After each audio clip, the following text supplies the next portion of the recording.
2 Rois 15 Louis II. La 27e année de Jéroboam, roi d'Israël, Azaria, fils d'Amatsia, roi de Juda, régna. Il avait 16 ans lorsqu'il devint roi, et il régna 52 ans à Jérusalem. Sa mère s'appelait Jécolia, de Jérusalem. Il fit ce qui est droit aux yeux de l'Éternel, entièrement comme avait fait Amatsia, son père. Seulement, les hauts lieux ne disparurent point, le peuple offrait encore des sacrifices et des parfums sur les hauts lieux. L'Éternel frappa le roi, qui fut lépreux jusqu'au jour de sa mort et demeura dans une maison écartée. Et Jotham, fils du roi, était à la tête de la maison et jugeait le peuple du pays. Le reste des actions d'Azaria, et tout ce qu'il a fait, cela n'est-il pas écrit dans le livre des chroniques des rois de Juda? Azaria se coucha avec ses pères, et on l'enterra avec ses pères dans la ville de David. Et Jotham, son fils, régna à sa place. La 38e année d'Azaria, roi de Juda, Zacharie, fils de Jéroboam, régna sur Israël à Samarie. Il régna 6 mois. Il fit ce qui est mal aux yeux de l'Éternel, comme avaient fait ses pères, il ne se détourna point des péchés de Jéroboam, fils de Nébat, qui avait fait pécher Israël. Shalom, fils de Jabesh, conspira contre lui, le frappa devant le peuple, et le fit mourir, et il régna à sa place. Le reste des actions de Zacharie, cela est écrit dans le livre des chroniques des rois d'Israël. Ainsi s'accomplit ce que l'Éternel avait déclaré à Jéhu, en disant, « Tes fils jusqu'à la 4e génération seront assis sur le trône d'Israël. » Shalom, fils de Jabesh, régna la 39e année d'Ozia, roi de Juda. Il régna pendant 1 mois à Samarie. Menahem, fils de Gadi, monta de Tirtsa et vint à Samarie, frappa dans Samarie Shalom, fils de Jabesh, et le fit mourir, et il régna à sa place. Le reste des actions de Shalom, et la conspiration qu'il forma, cela est écrit dans le livre des chroniques des rois d'Israël. Alors Menahem frappa Tifsak et tous ceux qui y étaient, avec son territoire depuis Tirtsa, il la frappa parce qu'elle n'avait pas ouvert ses portes, et il fendit le ventre de toutes les femmes enceintes. La 39e année d'Azaria, roi de Juda, Menahem, fils de Gadi, régna sur Israël. Il régna 10 ans à Samarie.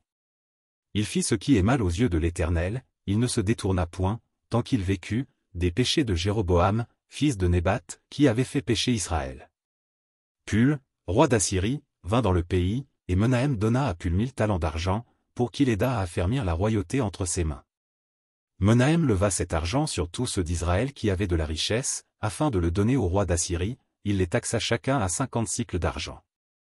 Le roi d'Assyrie s'en retourna, et ne s'arrêta pas alors dans le pays.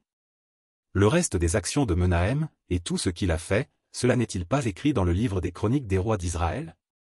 Menahem se coucha avec ses pères. Et Pékachia, son fils, régna à sa place. La 50e année d'Azaria, roi de Juda, Pékachia, fils de Menahem, régna sur Israël à Samarie. Il régna 2 ans.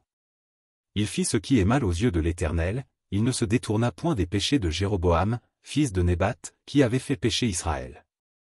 Pékach, fils de Remalia, son officier, conspira contre lui, il le frappa à Samarie, dans le palais de la maison du roi, de même qu'Argob et Arié, il avait avec lui 50 hommes d'entre les fils des Galadites. Il fit ainsi mourir Pékachia, et il régna à sa place. Le reste des actions de Pékachia, et tout ce qu'il a fait, cela est écrit dans le livre des chroniques des rois d'Israël. La 52e année d'Azaria, roi de Juda, Pékach, fils de Remalia, régna sur Israël à Samarie. Il régna 20 ans. Il fit ce qui est mal aux yeux de l'Éternel, il ne se détourna point des péchés de Jéroboam, fils de Nébat, qui avait fait pécher Israël. Du temps de Pékach, roi d'Israël, Tiglath-Pilésé, roi d'Assyrie, vint et prit Isjon, Abel-Beth-Maca, Janosh, Kédesh, Hatzor, Galad et la Galilée, tout le pays de Nephtali, et il emmena captifs les habitants en Assyrie. Osée, fils d'Éla, forma une conspiration contre Pékach, fils de Remalia, le frappa et le fit mourir, et il régna à sa place, la 20e année de Jotham, fils d'Ozia. Le reste des actions de Pékach, et tout ce qu'il a fait, cela est écrit dans le livre des chroniques des rois d'Israël. La 2e année de Pékach, fils de Remalia, roi d'Israël, Jotham, fils d'Ozia, roi de Juda, régna.